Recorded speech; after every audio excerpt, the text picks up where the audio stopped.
आप सबका स्वागत है। आज हम लोग देखेंगे इतिहास के one of the greatest rulers में से दो रूलर्स को।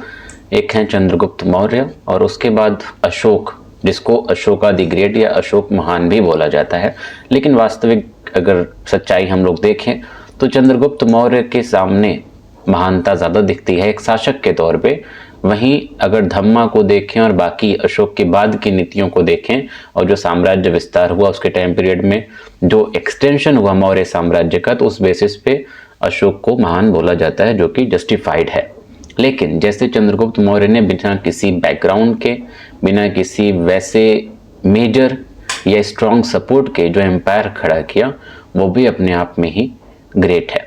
पिछली वीडियो में हम लोगों ने बात की थी कि मौर्य साम्राज्य का जो इतिहास है उसके बारे में हमको कैसे पता चलता है और चंद्रगुप्त मौर्य की ओरिजिन क्या थी, वो कहाँ से आए, क्या कास्ट थी, वगैरह वगैरह। और फाइनली एक कंक्लूजन पे पहुंचे कि चंद्रगुप्त मौर्य की जो कास्ट थी वो शूद्र मानी जाती है, यानी कि एक लो ओरिजिन मानी जाती है। तो आज हम लोग शुरुआत करेंगे एक शासक के तौर पे चंद्रगुप्त मौर्य को। पिछला लेक्चर अगर आपने नहीं देखा है तो देख सकते हैं। प्लस चैनल को आपने सब्सक्राइब नहीं किया तो चैनल को सब्सक्राइब करें और अपने दोस्तों के साथ शेयर ज़रूर करें। ये जो कंटेंट है, जो लेक्चर्स हैं, ये आपके जनरल स्टडीज़ के जो भी एग्ज़ाम होते हैं, खासकर जो पीसीएस है, यूपीएससी है, उसमें तो बहुत हेल्प करेगा। और ये मेरे कहने से नहीं, आप प्रीवियस ईयर के क्वेश्चन सॉल्व करिए तो आपको इससे अंदाज़ा होगा। यही एक तरीका होता है, चाहे आप कोचिंग से पढ़ें, चाहे यूट्यूब से पढ़ें, चाहे आप सेल्फ स्टडी ही करें। प्रीवियस ईयर के क्वेश्चन सॉल्व करिए, बेहतर अगर सॉल्व हो रहे हैं प्रैक्टिस क्वेश्चन भी सॉल्व करिए, बेहतर अगर सॉल्व हो रहे हैं तो फिर आप सही डायरेक्शन पे जा रहे हैं। तो पहला चंद्रगुप्त मौर्य, जाहिर सी बात है साम्राज्य की शुरुआत 321 ईसा पूर्व मानी जाती है, तो वहां से चंद्रगुप्त मौर्य का शासन शुरू होता है जो 297 ईसा पूर्व तक चलता है। हालांकि ये डेट अप्रॉक्स नहीं कही जा सकती, अलग अलग सोर्सेज में अलग अलग डेट दी जाती हैं, थोड़ा बहुत साल का ऊपर नीचे होता है। तो चंद्रगुप्त मौर्य की शुरुआत कैसे हुई, मौर्यन एम्पायर कैसे आया, ये अगर थोड़ा सा फिर से पीछे जाएं तो जो मोस्ट प्रोबेबल जो फैक्ट माना जाता है वो यही शूद्र वाली कहानी कि मूरा नाम की एक महिला थी और मूरा से जो है एक बेटा पैदा हुआ। मूरा जो कि एक शूद्र थी, उससे एक बेटा पैदा हुआ चंद्रगुप्त मौर्य। और इसको लेके दो चीज़ें हैं, एक गडेरिया था उसको बेच दिया जो है मूरा ने अपने बच्चे को, या फिर एक पीकॉक चार्मर था उसको बेच दिया था। और फिर वहाँ से वो धीरे धीरे उसकी ज़िंदगी आगे बढ़ती रही। बाद में धनानंद के कोर्ट में शायद चंद्रगुप्त मौर्य ने काम किया।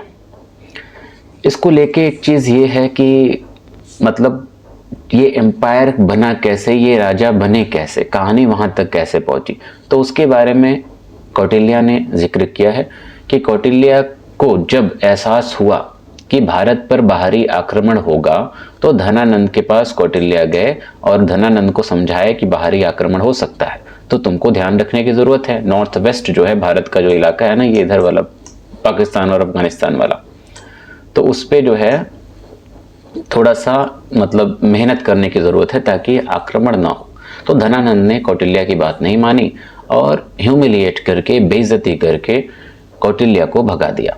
अब ये बात कौटिल्य के दिल में बैठी कि कुछ भी करके अब जो है एक तरीके से इन रिटेलिएशन कह लीजिए, उनको एक ऐसा चेहरा चाहिए था जो धनानंद को जवाब दे सके। ठीक है, यहाँ पे ये नहीं कहेंगे एक देशभक्ति थी, देश को जो है बचाना, देशभक्ति जैसी कुछ चीज़ नहीं थी उस टाइम पे। अपना अपना साम्राज्य होता था, अपने साम्राज्य के लोगों को पड़ी होती थी, तो पूरा प्रॉपर एक हिंदुस्तान नहीं था जैसे आज के टाइम में हम देशभक्ति कह सकते हैं। तो वहाँ पे भी भक्ति थी, देशभक्ति थी, लेकिन वो देशभक्ति हिंदुस्तान के कंटेक्स्ट में नहीं बल्कि अपने अपने डोमेन के हिसाब से वो लोग मानते थे। बहरहाल कौटिल्य को ये बात बहुत हर्ट की और कौटिल्य ने एक बदले की नीयत से एक ऐसा चेहरा खोजने की शुरुआत की जो उसकी जो है बदले की कार्रवाई है उसको पूरा कर सके। और फाइनली कौटिल्य को एक बच्चा दिखता है जो राज किलम खेल रहा था, एक गेम होता है रॉयल जस्टिस का, वो बच्चा था चंद्रगुप्त मौर्य। कौटिल्य को एहसास हुआ कि इस बच्चे के अंदर, इस इंसान के अंदर काबिलियत है और कौटिल्य ने चंद्रगुप्त मौर्य को ट्रेन करना शुरू किया। तो यहाँ से चंद्रगुप्त मौर्य के एक महान शासक बनने की शुरुआत हो जाती है। हालांकि कुछ क्लासिकल सोर्सेज ये कहते हैं कि चंद्रगुप्त मौर्य जब अलेक्जेंडर से मिला जो ग्रीक सोर्सेज हैं वो कहते हैं कि जब चंद्रगुप्त मौर्य की अलेक्जेंडर से मुलाकात हुई तो चंद्रगुप्त मौर्य ने अलेक्जेंडर से यानी कि सिकंदर से रिक्वेस्ट की कि तुम मगध पे आक्रमण करो। क्यों आक्रमण करना था? क्योंकि नंदास को खत्म करना था, क्योंकि उनका रूल बहुत ब्रूटल हो गया था। वहाँ की प्रजा ही उनके शासन से खुश नहीं थी, विद्रोह होते थे, कोई पसंद नहीं करता था। तो ये चीज़ जो है ऐसी जो है कुछ बातें ग्रीक सोर्सेस कहते हैं, हालांकि ये प्रूव नहीं किया जा सकता। उन ग्रीक सोर्सेस के अलावा बाकी कोई भी सोर्स इस बात को वेरीफाई नहीं करते। शुरुआत होती है चंद्रगुप्त मौर्य की महानता की एक युद्ध से। वो युद्ध होता है सेल्यूकस निकेटर के साथ 305 और 304 ईसा पूर्व में। हुआ ये था, अच्छा इसके बारे में भी बहुत तो जो है डिटेल्स जो ज़्यादा मिलती है ना, वो इंडियन सोर्सेज में बहुत ज़्यादा नहीं मिलती, क्योंकि इसमें हार जीत को लेके जो है बहुत क्लैरिटी नहीं है। जो मेन सोर्सेज यहाँ पे मिलते हैं वो भी क्या है, ग्रीक सोर्सेज हैं, जैसे कि एपियनस और स्ट्रैबो। वो इस वॉर के बारे में, इस युद्ध के बारे में जिक्र करते हैं। हुआ ये था कि सेल्यूकस निकेटर एक मैसिडोनियन जनरल था और अलेक्जेंडर के बाद यही पूरा जो इलाका है इंडियन सब कॉन्टिनेंट का, जो अलेक्जेंडर के हाथ में था, वो यही देख रहा था, सेल्यूकस निकेटर। ये युद्ध लड़ा गया था बिकॉज सेल्यूकस चाहता था कि, और जो अलेक्जेंडर ने यानी कि सिकंदर ने जितनी भी ज़मीनें कब्जा की हैं या की थी मतलब भारत पे, उन ज़मीनों को वापस अपने अंडर लिया जाए, इसलिए ये लड़ाई शुरू होती है। लेकिन इस युद्ध में लड़ाई क्लियर नहीं है। हालांकि जो मोस्ट ऑफ द फैक्ट्स हैं वो यही कहते हैं कि इस युद्ध में सेल्यूकस निकेटर की जीत हुई थी, लेकिन जो आजकल मान्यता है वो ये माना जाता है कि हार निश्चित नहीं थी, बल्कि एक तरीके का यहाँ पे समझौता हुआ था। क्योंकि वॉर के बाद, युद्ध के बाद, सेल्यूकस निकेटर ने काबुल, कांधार, बलूचिस्तान और सिंध किसको दे दिया? चंद्रगुप्त मौर्य को दे दिया। अब ये सारा रीजन जो है नॉर्थ वेस्ट का यानी कि अफगानिस्तान और पाकिस्तान का है, तो ये सारा एरिया चंद्रगुप्त मौर्य के साम्राज्य में शामिल हो गया, जो कि एक बहुत बड़ी उपलब्धि थी। बदले में चंद्रगुप्त मौर्य ने सेल्यूकस निकेटर को 500 हाथी दिए। इसके साथ साथ सेल्यूकस निकेटर ने अपनी बेटी हेलेना का विवाह चंद्रगुप्त मौर्य से किया, प्लस एक ग्रीक दूत यानी कि एम्बेसडर मेगास्थनीज को चंद्रगुप्त मौर्य के दरबार में भी भेज दिया, जो कई साल वहां पे रहता है। तो ये समवॉट कह लीजिए कि एक तरीके के समझौते की तरह दिखाई देता है, और ये बात को कहीं ना कहीं प्रूव करता है कि हाँ, इस युद्ध में शायद किसी को भी ये नहीं कहा जा सकता कि वो युद्ध हार गया। तो बहरहाल इस तरीके से ये रीजन मिलते ही चंद्रगुप्त मौर्य के साम्राज्य बढ़ने की ये बुनियाद यहाँ पे पड़ गई, फाउंडेशन हो गया, जो मौर्य डायनेस्टी को एक ग्रेटेस्ट मौर्यन एम्पायर में तब्दील करने वाला था। और यही चीज़ हुई भी। धीरे धीरे चीज़ें बढ़ती गई और गंजेटिक वैली का ये जो पूरा एरिया है वो भी हाथ में आता गया, सेंट्रल इंडिया का रीजन हाथ में आया, वेस्टर्न इंडिया में सौराष्ट्र का जो रीजन है वो भी हाथ में आया। डीप साउथ को छोड़ के कर्नाटका, तमिलनाडु, केरला, ये सारे रीजन अभी आंध्र प्रदेश के जैसे ये सारा दिख रहा है ना, ये सब रीजन जो है चंद्रगुप्त मौर्य के हाथ में नहीं आए थे। तो बेसिकली कह लीजिए कि वेस्टर्न इंडिया और दक्कन का जो रीजन है, ये वेस्टर्न इंडिया हो गया, ये आपका दक्कन हो गया, ये अभी भी चंद्रगुप्त मौर्य के हाथ से दूर थे।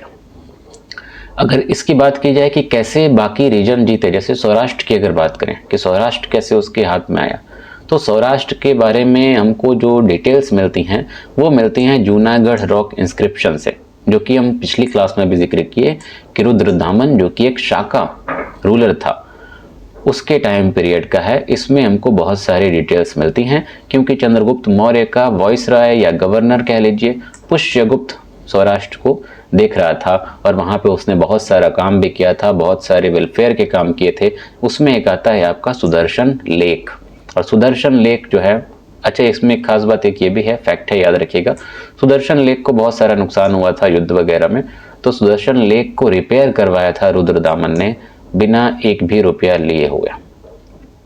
ठीक है, तो इस तरीके से ये कहानी धीरे धीरे आगे बढ़ती है। इसके अलावा और भी कुछ ऐसे टेक्स्ट हैं जैसे संगम लिटरेचर के हैं, वो ये मानते हैं कि चंद्रगुप्त मौर्य ने कुछ कर्नाटका के हिस्सों पे भी अपना कब्जा किया था। हालांकि ये बहुत ज़्यादा स्ट्रॉन्ग सोर्स नहीं है जो बहुत ज़्यादा डिटेल में चीज़ें प्रिस्क्राइब करते हुए नहीं दिखाई देते। तो बहरहाल इस तरीके से सारा एम्पायर का एक्सटेंशन हुआ और फाइनली जब चंद्रगुप्त मौर्य को लगने लगा कि उसकी मृत्यु निकट है, मौत नज़दीक है, तो चंद्रगुप्त मौर्य ने भद्रबाहु जो कि एक जैन सेंट थे, जैन भिक्षु थे, उनके कह लीजिए कि अंडर में गए और उन्होंने जैन धर्म को स्वीकार किया और जैन धर्म की प्रथा के अनुसार सलिखान और सांथारा बोलते हैं एक तरीके की जैन रिचुअल है, जैन पद्धति है जिसमें जब व्यक्ति को ये एहसास हो कि उसकी मृत्यु होने वाली है तो वो खान पान बंद कर देता है ताकि वो मृत्यु की तरफ और तेजी से बढ़े, एक तरीका है उनका। तो इस मान्यता के तहत चंद्रगुप्त मौर्य भद्रबाहु के साथ पहुंचे कर्नाटका की पहाड़ियों में। कहाँ पे? श्रवणबेलगोला। और वहां की पहाड़ियों पे इन्होंने अपने जीवन को त्यागा और फाइनली जहां पे जीवन त्यागा जिस पहाड़ियों पे, उस पहाड़ियों को कहा गया चंद्रगिरी हिल। चंद्रगिरी कहां से आया? चंद्रगुप्त मौर्य से। तो इस तरीके से चंद्रगुप्त मौर्य का शासनकाल यहाँ पे समाप्त हो जाता है। चंद्रगुप्त मौर्य के बाद उनका अगला बेटा आता है, वो है बिंदुसार। 288 से लेके 272 ईसा पूर्व तक इन्होंने शासन किया। बिंदुसार की कहानी थोड़ा इंटरेस्टिंग है, वो इसलिए कि बिंदुसार, पहला तो ये नाम ही देखिए आप, बिंदुसार। तो बिंदुसार ये कहाँ से आया? देखिए हुआ ये था कि कौटिल्य, ऐसा माना जाता है कि कौटिल्य ने धीरे मतलब हल्के हल्के जो है जहर दिए चंद्रगुप्त मौर्य को, ठीक है, चाहे वो उसकी इम्यूनिटी स्ट्रांग बनाने के लिए जो भी रीजन रहा, थोड़ा थोड़ा उसने जो कौटिल्य ने चंद्रगुप्त मौर्य को जहर दिया खाने में मिला के। एक बार ऐसा हुआ कि इत्तेफाक से चंद्रगुप्त मौर्य की पत्नी ने चंद्रगुप्त मौर्य का खाना खा लिया जिसमें जहर मिला हुआ था और इत्तेफाक से उस टाइम पे वो पत्नी, वो महारानी प्रेग्नेंट थी और पेट में जो बच्चा था वो बिंदुसार ही था। नाम तो नहीं था बट यही बच्चा पेट में था और इसकी वजह से क्या हुआ कि वो बॉडी पे जो है एक दुष्प्रभाव देखने को मिला उस जहर का। और जब बच्चा पैदा हुआ तो उसके चेहरे पर उस जहर की वजह से बिंदु थे, यानी कि पॉक्स, जैसे चिकन पॉक्स होता है ना, छोटे छोटे जो है दाना टाइप पे, तो वैसा चेहरे पे दाग हुआ जिसकी वजह से इनका नाम फाइनली पड़ गया बिंदुसार। ठीक है, बिंदुसार ने भी काफ़ी मेहनत करके एम्पायर को बढ़ाया। इस बात का जिक्र करते हैं Buddhist monk Lama Taranath of Tibet के थे। इन्होंने जिक्र किया कि बिंदुसार ने 16 राज्यों पर फतह हासिल की। 16 राज्यों प्लस, मतलब उन्होंने एक पूरा ज्योग्राफिकल डिस्क्रिप्शन दिया कि 16 राज्य हैं और आजू बाजू में 2 समुद्र हैं। तो यानी कि ये भारत की एक तरीके से बात हो गई, एक तरफ बे ऑफ बंगाल है, एक तरफ से इंडियन ओशन है, मतलब जो है अरेबियन सी है, इंडियन ओशन का तो हिस्सा है। तो 2 समुद्र के बीच में 16 राज्यों पर बहुत महानता से विजय प्राप्त की और इसका पूरा उन्होंने डिस्क्रिप्शन बेहतर तरीके से दिया, पूरा श्रेय दिया। और इसमें 16 राज्यों में जो दक्कन के राज्य, जैसे कि आपने देखा ना, दक्कन के राज्य शामिल नहीं थे, ये सब ईस्ट वेस्ट के कुछ रीजन, तो वो दक्कन के राज्य बिंदुसार के टाइम पीरियड में कर्नाटका प्लेटू का जो रीजन है वो सब भी इसमें शामिल हुआ। हालांकि बिंदुसार को यहाँ पे एक टाइटल दिया गया स्लेयर ऑफ फोज, वहाँ के लोगों को मारने वाला, एक तरीके से कत्ल करने वाला। तो ऐसा माना जाता है कर्नाटका के रीजन में या वहाँ आसपास के रीजन में विद्रोह लोगों ने किया था तो बिंदुसार ने बहुत ही स्ट्रिक्ट एक्शन लिया था। इसी तरीके से और भी कई सारे जो है टाइटल्स बिंदुसार को दिए गए थे उसकी महानता के लिए। जैसे कि आप यहाँ पे देख सकते हैं, ग्रीक सोर्सेज ने इनको अमित्रुचेत कहा, यानी कि स्लेयर ऑफ एनिमीज, दुश्मनों को मारने वाला। ठीक है, इसी तरीके से जैन टेक्स्ट में कहा गया सिंह सेन, one with the lion throne, ये तारीफ में इस्तेमाल किया गया। ऐसे पुराणाज में कहा गया भद्रसार, द ऑस्पियस रूलर, एक जो है पवित्र जो है शासक। और पतंजलि महाभाष्य की जो है उन्होंने कहा था डिस्ट्रॉयर ऑफ फोज। ये आप डिटेल में पढ़ना चाहें तो आप बॉक्स पढ़ लीजिएगा, कुछ उसमें एक्सप्लेन करने जैसा है नहीं। तो अलग अलग जो है इनको टाइटल दिए गए। इसके अलावा और भी कई सारे रीजन जीते कलिंगा छोड़ के। कलिंगा फाइनली जो जीतता है वो है कौन? बिंदुसार का बेटा अशोक। खास बात यह है कि बिंदुसार ने कुछ रिलेशन बाहर से भी डेवलप किए। इंटरनेशनल रिलेशन कह लीजिए। जैसे कि सीरिया का जो राजा था एंटियोकस फर्स्ट, उसने एम्बेसडर भेजा भारत में, डायमिकस, और बेहतर रिश्ता था। तो बिंदुसार ने इससे 3 चीज़ें मांगी थी। एक, यूरोपियन जो वाइन होती है, यूरोपियन वाइन के दीवाने सब रहे हैं प्राचीन भारत से लेकर मध्यकालीन और फिर जो है मॉडर्न इंडियन हिस्ट्री में भी। तो यूरोपियन वाइन मांगी, ड्राई फिग्स मांगी, और ड्राइड फिग्स कह लीजिए, वो अंजीर आई थिंक, और सोफिस्ट मांगा, ठीक है, टीचर मांगे, जो ग्रीक टीचर्स होते थे उनको मांगा। तो हालांकि इसके लिए सीरिया के जो राजा थे उन्होंने मना कर दिया, क्योंकि ग्रीक परंपरा के ये खिलाफ था कि जो सोफिस्ट हैं वो किसी दूसरे जो है देश में, दूसरी जगह पे नहीं जा सकते, ठीक है। तो इस तरीके से चीज़ें होती गई और फाइनली एम्पायर यहाँ पे भी बिंदुसार के टाइम पीरियड में भी ठीक ठाक बढ़ा, और ठीक वैसे ही जैसे कि चंद्रगुप्त मौर्य अपने जीवन काल में उसका एक परिवर्तन दिखाई देता है धार्मिक और उसकी निजी ज़िंदगी में, वैसे ही यहाँ पे भी अगर बिंदुसार की रिलीजियस टीचिंग्स की बात करें तो इनका झुकाव आजीविकास की तरफ दिखाई देता है, ठीक है। और बुद्धिस्ट सोर्सेस इस बात का जिक्र करते हुए दिखाई देते हैं, और फाइनली उसके जो है कुछ टाइम पीरियड बाद इसकी डेथ हो जाती है बिंदुसार की।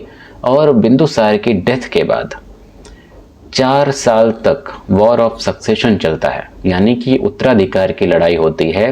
कुछ कुछ सोर्सेज में कहा जाता है 99 भाइयों में, कुछ सोर्सेज में कहा जाता है 101 भाइयों में उत्तराधिकार की लड़ाई होती है, और एक बेटा विजयी होता है जो कहलाया क्या, अशोक महान। बेटा था कैसे, थोड़ा सा बिंदुसार की पर्सनल लाइफ भी देख लेते हैं। बिंदुसार के जैसे बेटे कई सारे थे, 100 102 जितना भी मान लें, कई सारे बेटे थे। उसमें सबसे बड़ा जो बेटा था वो था सुसीमा, वो गवर्नर था तक्षशिला का। लेकिन वहाँ के लोग खुश नहीं थे, तक्षशिला के लोग, तो हमेशा विद्रोह वगैरह होता रहता था। और उसी टाइम पीरियड में अशोका जो है गवर्नर था उज्जैन का, तो अशोका को जाना पड़ा तक्षशिला वहाँ का विद्रोह रोकने के लिए। लेकिन फिर अशोका वापस आ गया, क्योंकि उसको डर था कि अगर वो वहीं पे रहा तो यहाँ बाप के मरने के बाद कोई और गद्दी पे बैठ जाएगा, उसके हाथ से गद्दी निकल जाएगी। इसलिए अशोक वापस पाटलिपुत्र आ गया था। और फाइनली यही हुआ 273-72 में जब डेथ हुई तो अशोक ने गद्दी संभाली, अशोक ने वॉर ऑफ सक्सेशन किया और अपने 99 भाइयों का कत्ल किया। कत्ल करने के बाद ये गद्दी पे विराजता है 273 ईसा पूर्व में, और रहता है कब तक, 232 ईसा पूर्व तक। उम्मीद करते हैं यहाँ तक चीज़ें क्लियर होंगी। थोड़ा सा बैकग्राउंड देख लेते हैं, चीज़ें देख लेते हैं। अशोक को इंस्क्रिप्शंस में देवनाम प्रियदर्शी के नाम से डिस्क्राइब किया गया। अशोक ने अपने आप को कनेक्ट किया ईश्वर से, जैसे कि बहुत से राजा महाराजाओं की प्राचीन काल से लेकर मध्यकालीन तक आप देखेंगे उनकी आदत थी खुद को डिविनिटी से कनेक्ट करने की, ईश्वर से कनेक्ट करने की। वैदिक काल में भी आप देखेंगे, महाजनपद पीरियड में, मतलब आप देखिए वैदिक काल छोड़ दीजिए, तो आप पाएंगे कि जानबूझकर राजाओं ने ऐसे टाइटल्स लिए जो ईश्वर से उनको कनेक्ट करें। जब ईश्वर से वो कनेक्ट होंगे तो आम लोग श्रद्धा के नाते उस राजा को स्वीकार करेंगे। और यही बात मेडिवल टाइम पीरियड में भी आप देखेंगे कि वहाँ के राजाओं ने जानबूझ के खुद को ज़िल्ले इलाही और shadow of God, shadow of Allah, या जो है मैसेंजर ऑफ अल्लाह के तौर पे, मैसेंजर का मतलब डायरेक्ट जो है पैगंबर नहीं, बल्कि एक जो है प्रतिनिधि कह लीजिए, ईश्वर का प्रतिनिधि के तौर पे खुद को दिखाया। रीज़न क्या था, ताकि आम लोग स्वीकार करें, एक्सेप्ट करें कि ये जो राजा है, जो बादशाह है, वो आम इंसान नहीं है, इसके खिलाफ हमें विद्रोह नहीं करना है, ये ईश्वर का भेजा हुआ है। तो हम चुपचाप सर झुका के उनको माने, उनकी इज्जत करें। तो वही चीज़ कुछ यहाँ पे भी दिखाई दे सकती है। तो अशोक का भी एक डिविनिटी से कनेक्शन दिखाई देता है। जैसे आप देखिए यहाँ पे पूरा डिटेल में लिखे हैं, प्रियदर्शी का मतलब beloved of the gods, God का प्रिय, ठीक है। तो गॉड का प्रिय बोलने का क्या मतलब है कि हाँ, जो भगवान को प्यारा है तो वो आम इंसान को तो प्यारा होना ही चाहिए। तो इस तरीके से जिक्र मिलता है। इसके अलावा बहुत सारे सोर्सेज हैं जो हमें अशोक के बारे में कई सारी चीज़ों का जिक्र जो है मिल देते हैं, जैसे कि टाइटल का जिक्र मिल गया, और भी अशोकन जो पिलर्स हैं उससे उसके रेन का, उसके शासनकाल का भी हमको जिक्र दिखाई देता है। सबसे बड़ा एक सोर्स है अशोक वादन, इससे हमको बहुत सारी चीज़ें पता चलती हैं। इनके जन्म के बारे में भी पता चलता है कि जब अशोक की माँ सुभद्रांगी, ठीक है, जब जन्म होने वाला था तो सुभद्रांगी ने बड़े ही खुश अंदाजी से कहा कि I am now without sorrow and that is how he came to be named Ashoka. उन्होंने बहुत खुशी से कहा कि मैं अब दुख से बाहर हूँ, और इतना चहक कर उन्होंने ये बात बोली कि फाइनली इनका नाम पड़ गया, मतलब बच्चे का नाम पड़ गया अशोका, क्योंकि अशोक का मतलब होता है वो जो बिना दुख के है, ठीक है।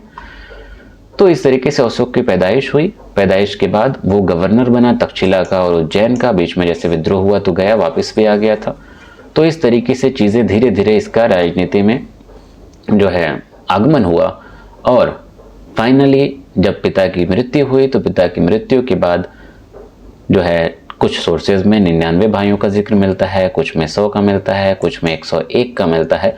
बुद्धिस्ट सोर्सेज में इसका जिक्र दिखाई देता है। तो उसके अनुसार उसने बाकी अपने 99 या 100 भाइयों का कत्ल किया और कत्ल करने के बाद खुद गद्दी पे बैठा। हालांकि कुछ बुद्धिस्ट सोर्सेस कहते हैं, जैसे दीपवंश, महावंश कहते हैं कि तिस्सा जो कि एक बेटा था वो जिंदा था, लेकिन अशोक वादन कहते हैं कि नहीं, कई बेटे जिंदा थे, जैसे कि विट्ट अशोक, विगत अशोक, ठीक है। कौन जिंदा था कौन नहीं था उसमें उतना घुसने की ज़रूरत नहीं है।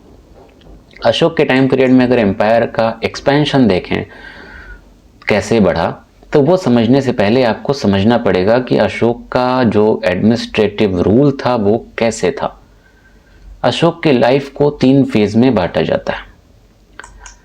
अशोक वादन जैसे सोर्सेज जो है इसका जिक्र करते हैं, 3 फेजेस में बांटा जाता है। पहला जो फेज था वो था काम अशोक, एक जो जवानी का फेज होता है जब इंसान प्लेजर के पीछे भागता है, वो चीज़ें जो आकर्षित करती हैं उसके पीछे भागता है, मौज मस्ती में इंसान डूबा रहता है। उस फेज को बोला जाता है काम अशोक। काम का मतलब क्या है? डिजायर, जो पुरुषार्थ वाला काम है, ठीक है। धर्म, अर्थ, काम, मोक्ष, तो वो काम, सेक्सुअल प्लेजर जो था उसके पीछे ये भागने वाला फेज था। बाद में अशोक का फेज चेंज हुआ, वो था चंड अशोक। चंड अशोक का मतलब फुल ऑफ टेरर, क्रुएलिटी की इंतहा इस फेज में थी। अशोक के इस फेज में एक जो है दयालुता की उम्मीद करना बेवकूफ़ी थी। अशोक ने इस टाइम पीरियड में एक टॉर्चर रूम भी बनवाया था, वुडन का था और स्टोन का था, और मतलब जो उसका वुडन पैलेस था ना चंद्रगुप्त मौर्य का, तो उसमें एक टॉर्चर रूम उसने बनवाया था और उसमें लोगों को टॉर्चर किया जाता था, परेशान किया जाता था, जिसको बोला जाता था अशोकाज हेल, अशोका का नर्क, अशोका का जहन्नुम। और इसमें एक कहानी भी है कि एक बार एक बुद्धिस्ट मॉन्क से अशोक गुस्सा हुआ, जिसका जो है नाम समुद्र था, तो उसको जो है अशोक ने सज़ा ये दी कि उसको गरम तेल की कढ़ाई में फ्राई कर दिया जाए या जला दिया जाए। तो इस तरीके की पनिशमेंट दी जाती थी। हालांकि ऐसा मान्यता है कि वो मोंक मरे नहीं, क्योंकि वो इतने महान थे, अध्यात्म से इतने जुड़े हुए थे कि उनकी डेथ नहीं हुई, वो आग उनका कुछ बिगाड़ नहीं पाया। फाइनली जो तीसरा फेज आता है वो है आपका धम्म अशोक का, जो कि इसकी ज़िंदगी का आखिरी फेज है। और ये फेज आया था बैटल ऑफ कलिंगा के बाद, जो 260 ईसा पूर्व में हुई। तो पहले हम लोग समझेंगे कि ये बैटल थी क्या, उसके बाद आपको इस फेज का मतलब समझ में आ जाएगा कि धम्म अशोक का क्या मतलब है, ठीक है। तो अब तक आपने देखा कि चंद्रगुप्त मौर्य और बिंदुसार के टाइम पीरियड में कैसे कितना एम्पायर का एक्सटेंशन हुआ। एक बहुत बड़ा जो मेन, बड़ा का मतलब बहुत इंपॉर्टेंट जो रीजन अभी भी मौर्यों के हाथ से दूर था, वो आपका था कलिंगा, मॉडर्न डे जो आपका उड़ीसा है वो इलाका। तो हुआ ये कि कलिंगा को जितना था, कलिंगा अब एक इंडिपेंडेंट जो है टेरिटरी थी, मतलब वहाँ पे शासक कर मौजूद थे, शासन चल रहा था। तो 260 ईसा पूर्व में फाइनली अशोक ने डिसाइड किया कि कलिंगा को भी मौर्य साम्राज्य में शामिल करना है, और एक फियर्स कैंपेन किया, एक भयानक कैंपेन अशोका ने किया।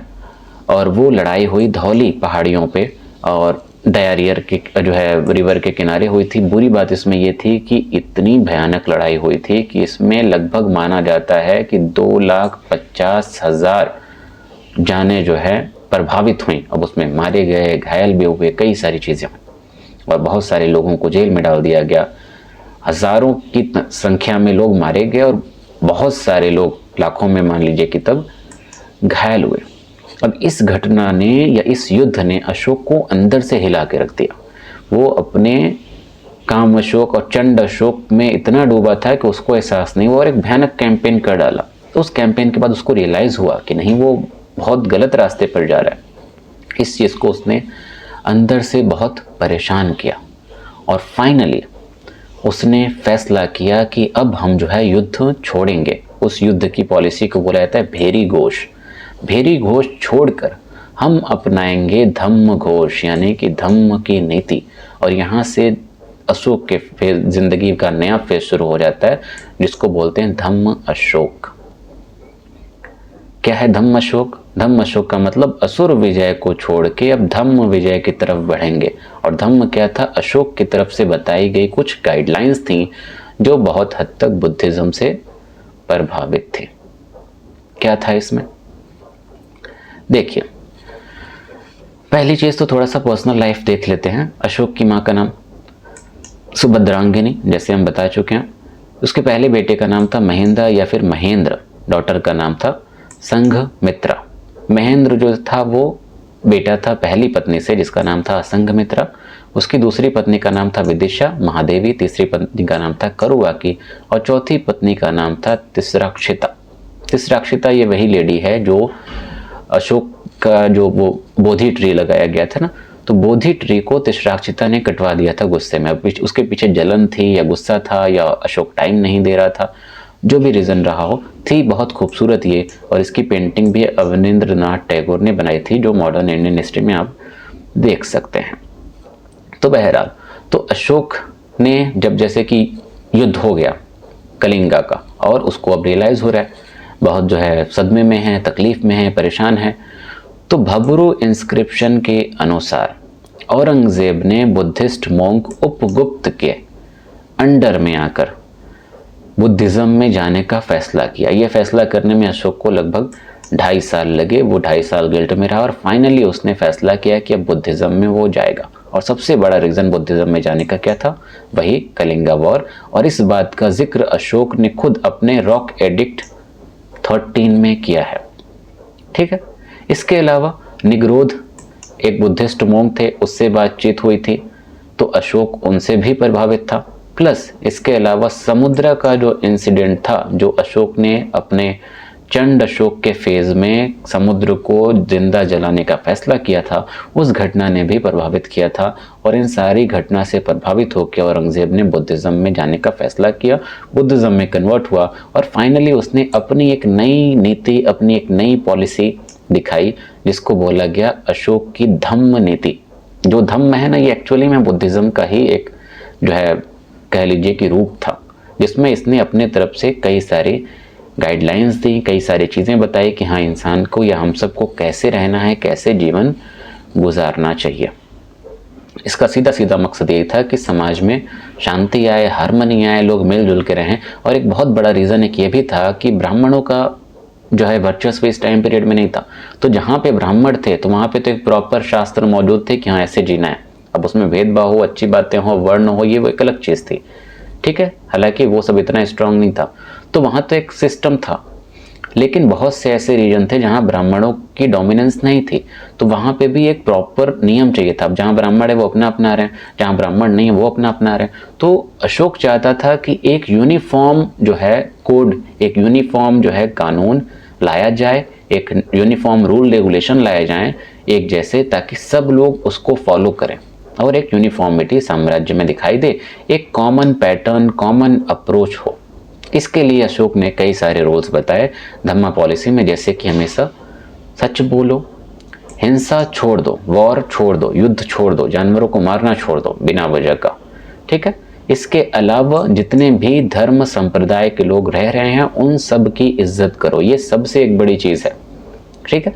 हालांकि आज के टाइम पीरियड में अब क्या हुआ कि सरकारें इतना सिलेबस बदल रही हैं, तो दिक्कत यह है कि सरकार ऐसी चीज़ों को लेती ही नहीं, उतना फोकस ही नहीं करती। अब जैसे अशोक के बारे में, जैसे अकबर का सिलेबस गया, मुगलों का कई सारी चीज़ों का सिलेबस गया, अशोक पे उतना फोकस नहीं किया जाता। राजपूतों की हिस्ट्री डाली गई बहुत वास्ट में, यूजीसी का आप सिलेबस देखिएगा अच्छी बात है, इतिहास पता होना चाहिए, लेकिन एक अच्छी चीज़ें जो पॉजिटिव वे में थी, जो हमें अच्छा मैसेज देती थी, अब जैसे टॉलरेंस का ये मैसेज बताइए, उस वक्त तक एक बहुत बड़ी चीज़ थी, अब तक कोई ऐसा नहीं आया था, लेकिन ये सब हट रहा है।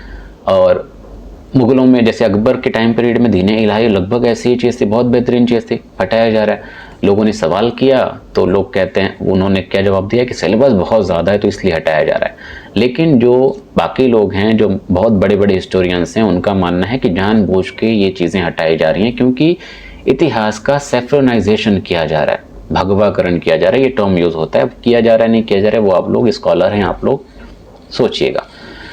तो सभी धर्मों का सम्मान किया जाए, अपने बड़ों की, अपने माता पिता की, अपने टीचर्स की इज्जत करें, चाहे वो मान लीजिए कोई काम करने वाला मुलाजिम या नौकर ही क्यों ना हो, अपने बड़ों की इज्जत करें।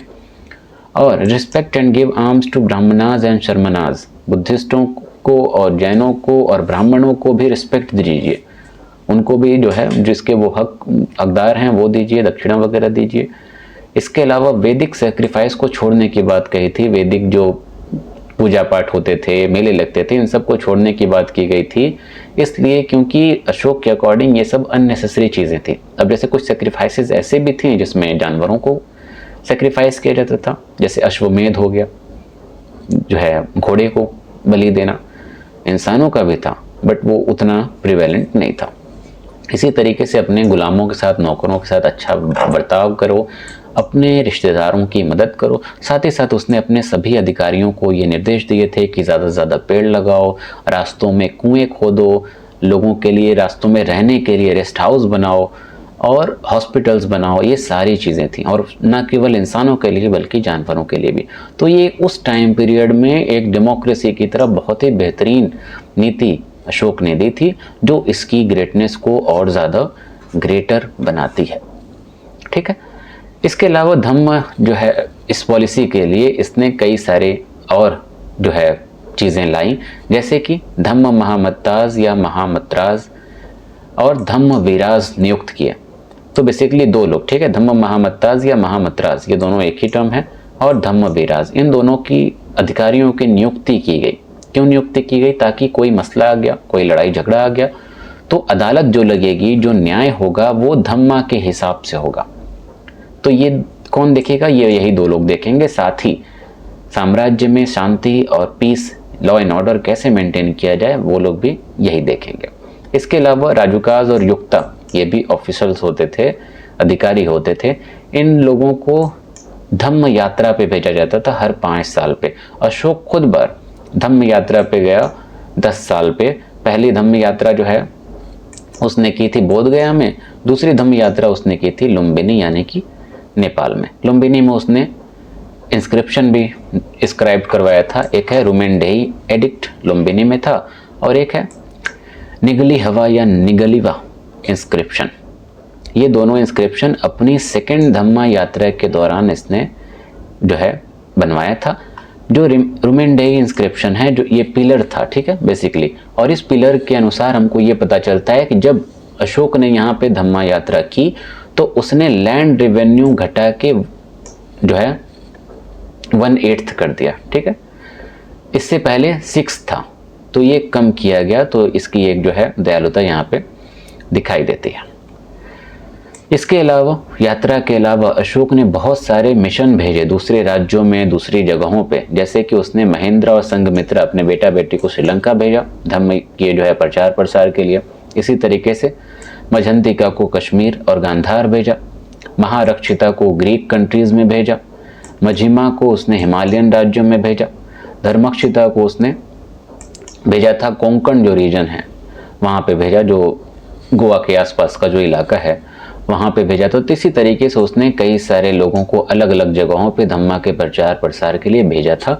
लेकिन एक ऑब्जेक्शनेबल चीज़ जो है, जो क्रिटिकल बात है, वो ये कि अशोक ने धम्मा नीति के बाद भी कैपिटल पनिशमेंट नहीं छोड़ा था, मृत्युदंड नहीं छोड़ा था, और युद्ध भी पूरी तरीके से नहीं छोड़ा था, क्योंकि साउथ इंडिया में विद्रोह हुआ था और वहाँ पे अशोक ने अभियान भी किया था और बहुत से लोग मारे भी गए थे। तो या तो इसने पूरी तरीके से उसका पालन नहीं किया, या फिर एक्सेप्शन रहा होगा कि हाँ कुछ एक्सेप्शंस हो सकते हैं, अब युद्ध राजा है तो मजबूरी है तो युद्ध करना ही है, जो भी बात हो। तो ये सारी चीज़ें दिखाई देती हैं। इसके अलावा एक कुछ एविडेंस ये भी मिलते हैं कि अशोक के किचन में धम्मा नीति के आने के बाद भी नॉनवेज बनाया गया था। ठीक है, अगली चीज़ है कि इसके फॉरेन जो रिलेशंस रहे वो कैसे रहे। तो फॉरेन रिलेशन बिंदुसार की तरह इसने भी मैनेज किए थे। सीरिया के राजा एंटियोकस से भी मैनेज किया, मगस ऑफ साइरियन से मैनेज किया, अलेक्जेंडर ऑफ एपाइरस इससे भी रिलेशन रहा, मैसिडोनिया से भी रिलेशन रहा। इसके अलावा खास इसमें देखिए कि यहाँ पे है Ptolemy third Philadelphus of Egypt. तो रामाया the ruler of Egypt was Ashoka's contemporary up to, ये तो जो है कुछ खास वो इसका है नहीं। ये सारी चीज़ों का जिक्र हमें मिलता है उसके रॉक कट एडिक्ट सेकंड और थर्ड से। तो अशोका के टाइम पीरियड में साम्राज्य अपने चरम पे पहुंचता है। लेकिन जब कोई चीज़ देखिए चरम पे जाती है ना, तो चरम पे जब जाती है तो वहाँ से जब पहुँच जाती है ना, तो अंदाज हो जाता है कि उसका गिरने का वक्त आ गया, कि या उसकी कुछ हरकतों की वजह से या कोई भी बात। तो जो चीज़ चरम पे गई है उसका आना, नीचे आना निश्चित है। औरंगजेब कह रहे हैं अशोक के टाइम पीरियड में, आजकल इतना औरंगजेब न्यूज़ पे छाया हुआ है ना, तो कभी उस पर भी अगर इंटरेस्टेड होंगे आप लोग तो बताइएगा कमेंट में, लेक्चर उस पर डालने की कोशिश करेंगे। तो अशोक का जब चरम पे पहुंचा तो अब अशोक के बाद बर्बादी आनी भी ज़रूरी थी। अशोक के बाद जो भी उसके उत्तराधिकारी है वो बहुत ज़्यादा मजबूत नहीं थे। औरंगजेब अशोक के जाने के बाद जो है, अशोक के जाने के बाद क्या हुआ, एम्पायर बहुत तेज़ी से नीचे गिरा, क्योंकि अशोक के जाते ही उसका एम्पायर दो भाग में बट गया। एक हो गया वेस्टर्न पार्ट और एक आपका हो गया ईस्टर्न पार्ट। ठीक है, वेस्टर्न पार्ट जो था उसमें सक्सीड किया कुणाल ने, जो कि उसी का बेटा था। पद्मावती जो थी, जो एक बिजनेसमैन की बेटी थी, आपको याद होगा पहली क्लास में हम बताए थे। तो पद्मावती जो कि वैश्य जो है वर्णा की थी, उससे एक बेटा हुआ था जो था कुणाल, और इसने वेस्टर्न पार्ट पे यानी कि पश्चिमी साम्राज्य पे अपना शासन किया और इसकी राजधानी बनाई गई थी उज्जैन। इसके अलावा ईस्टर्न पार्ट पे जिसने शासन किया वो था दशरथ। दशरथ अशोक का बेटा नहीं था बल्कि अशोक का पोता था, और इसने अपनी राजधानी क्या बनाई, पाटलिपुत्र, जो कि पाटलिपुत्र ही राजधानी थी। दशरथ के बारे में खास बात यह है कि इसने 3 गुफाएं आजीविका को डोनेट की, दान कर दी बारबरा के आसपास। ठीक है, तो ये आर्ट एंड कल्चर का, तो इसमें अभी डिटेल में नहीं घुसेंगे, आर्ट एंड कल्चर में इसमें डिटेल में जाएंगे। खास बात दशरथ के बारे में एक ये भी है कि अशोक के बाद दशरथ इकलौता ऐसा शासक था जिसने इंस्क्रिप्शंस इंस्क्राइब्ड करवाए थे। ठीक है, अभिलेख आई थिंक हिंदी में बोलते हैं, तो ये इकलौता ऐसा शासक था। उसके बाद दशरथ के बाद संप्रति आया, इसने दोनों पार्ट्स को यानी कि ईस्ट और वेस्ट को दोबारा एक कर दिया और पाटलिपुत्र को राजधानी बना के फिर से साम्राज्य को एक कर दिया। लेकिन संप्रति के बाद भी चीज़ें बिगड़ती गईं, और बिगड़ने के कई सारे रीजंस हो सकते हैं, और एक के बाद एक कमज़ोर पे कमज़ोर उत्तराधिकारी आए। और लास्ट जो मौर्य शासक था वो था आपका बृहद्रथ, जो 187 या 84 या 85 ईसा पूर्व में मारा जाता है। और मारने वाला कौन होता है, बृहद्रथ का अपना ही कमांडर जिसका नाम था पुष्यमित्र शुंग। एक ब्राह्मणिकल रिवॉल्यूशन यहाँ पे होता है, क्योंकि ऐसा कहा गया कि मौर्य ब्राह्मणों को पसंद नहीं करते थे, तो ये रिवॉल्यूशन हुआ और पुष्यमित्र शुंग जो एक ब्राह्मण था उसने ये साम्राज्य खत्म किया और अपनी एक डायनेस्टी एस्टेब्लिश की जिसे बोला गया शुंग डायनेस्टी। और पुष्यमित्र शुंग वही राजा है, वही शासक है जिसे बौद्धियों का मतलब कत्ल करने वाला बताया जाता है। बौद्ध जो है, जो मंदिर थे, जो उनका पूजा घर था, बौद्धियों से नफरत, इसका जो है एविडेंस हमको दिखाई देता है। बहरहाल तो ये सारी चीज़ें हम लोग तो आगे पढ़ेंगे। तो आज के लेक्चर में इतना ही है। उम्मीद करते हैं लेक्चर पसंद आया होगा, और अगर आप जैसे औरंगज़ेब का हम जिक्र किए, 2 बार जिक्र किए, इतना आजकल न्यूज़ में छाया, तो उसमें कई सारी फैलेसीज हैं, कई सारे हाफ ट्रूथ हैं, चीज़ें घुमा फिरा के भी बताई जाती हैं। तो हर इंसान के 2 पहलू होते हैं। औरंगज़ेब में कई सारी कमियां थी और कई सारी ऐसी चीज़ें हैं जो थी नहीं बट बोली जाती हैं, उस कंटेक्स्ट में किसी को वकील बनने की ज़रूरत नहीं है, चाहे शासक कोई भी हो। इतिहास को इतिहास के तौर पर ही देखना चाहिए। लेकिन आजकल क्या करते हैं, इतिहास के नाम पे लोग कहते हैं कि सच सामने लाना चाहिए, लोगों को सच पता होना चाहिए। उन बेवकूफ़ों को बेवकूफ़ ही कहेंगे, बेचारा वाले बेवकूफ़, कि उनको ये नहीं समझ में आता कि वो कर क्या रहे हैं, तो अपने आप को देशभक्त बोलते हैं। इतनी सिंपल सी बात है कि एक इंसान जो इतिहास लाके, सच्चा ही इतिहास लाके मान लेते हैं, सच्चा इतिहास लाकर भी मान लेते हैं कि अगर उस इतिहास का जिक्र करके वो आज के लोगों को उकसा रहा है और लोग एक दूसरे से नफरत कर रहे हैं और समाज बट रहा है और दंगे का, इन सब चीज़ों का चांस बन रहा है, तो वो इंसान देशभक्ति कैसे दिखा सकता है, वो देशभक्त कैसे हो सकता है? जो इंसान अपने ही लोगों को पसंद नहीं कर रहा, अपने ही लोगों के खिलाफ नफरत भड़का रहा है सच्चाई के नाम पे, सो कॉल्ड सच्चाई के नाम पे, वो देशभक्ति कैसे उसके अंदर हो सकती है? ये तो हमको यही नहीं समझ में आता। कॉन्स्टिट्यूशन को मानने वाला कैसे हो सकता है जब वो सबको साथ लेके चलने की हिम्मत नहीं कर रहा? ये तो सोचने वाली बात है। आप लोग इस पर सोचिएगा, मेरी राय गलत हो सकती है, आप अपनी राय भी यहाँ पे दे सकते हैं। बहरहाल आज के लिए इतना ही। अगले लेक्चर में हम लोग देखेंगे मौर्यन पॉलिटी और मौर्यन एडमिनिस्ट्रेशन, एक ही लेक्चर में इसको खत्म करेंगे और उसके बाद हम लोग बढ़ेंगे कि कैसे मौर्यन एम्पायर के जाने के बाद छोटे छोटे एम्पायर्स आए, एक एक करके हम लोग उसको देखने की कोशिश करेंगे। अगेन, वीडियो अच्छी लगी तो वीडियो लाइक करें, अपने दोस्तों के साथ शेयर करें और चैनल को अगर आपने सब्सक्राइब नहीं किया तो चैनल को सब्सक्राइब करें। Thank you.